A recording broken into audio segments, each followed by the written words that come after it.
एक बार की बात है कि यमुना नदी में एक मीठे पानी की झील में एक जहरीला सांप रहा करता था, जिसका नाम कालिया था। कालिया इतना जहरीला था कि धीरे धीरे उसका जहर यमुना नदी के पानी को भी जहरीला बना रहा था। एक दिन उस नदी के किनारे पर एक गाय चराने वाला गया और उसने उस नदी से पानी पीना शुरू कर दिया। पानी पीते ही उस व्यक्ति की मौत हो गई। जब श्री कृष्ण को इस बात का पता चला तो कृष्ण ने अपनी शक्ति से उस मरे हुए व्यक्ति को दोबारा से जिंदा कर दिया। उसके बाद कृष्ण यमुना नदी में कूद गए और नदी की गहराई में जाने लगे। नदी की गहराई में गए तो वह जोर जोर से सांप को पुकारने लगे। उस समय कृष्ण को नदी में गए हुए काफी समय हो गया था। ये देखकर लोग चिंतित होने लगे और कुछ लोग तो वहां करने लगे थे। उसके बाद कालिया सांप नदी के अंदर से बाहर निकला और श्री कृष्ण के सामने आया। सामने आते ही श्री कृष्ण पर आक्रमण कर दिया।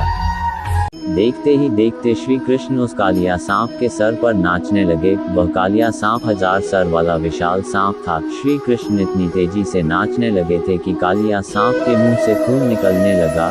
जब ये बात कालिया की पत्नी को पता चली तो वह श्री कृष्ण के सामने कालिया के जीवन की भीख मांगने लगी। श्री कृष्ण ने कालिया सांप को जमुना नदी को छोड़कर रामानका द्वीप में जाने के लिए कहा और उसे यह आश्वासन भी दिया उन पर कभी भी गरुड़ हमला नहीं करेंगे, क्योंकि उसके सिर के ऊपर कृष्ण के पैरों के निशान छप चुके हैं।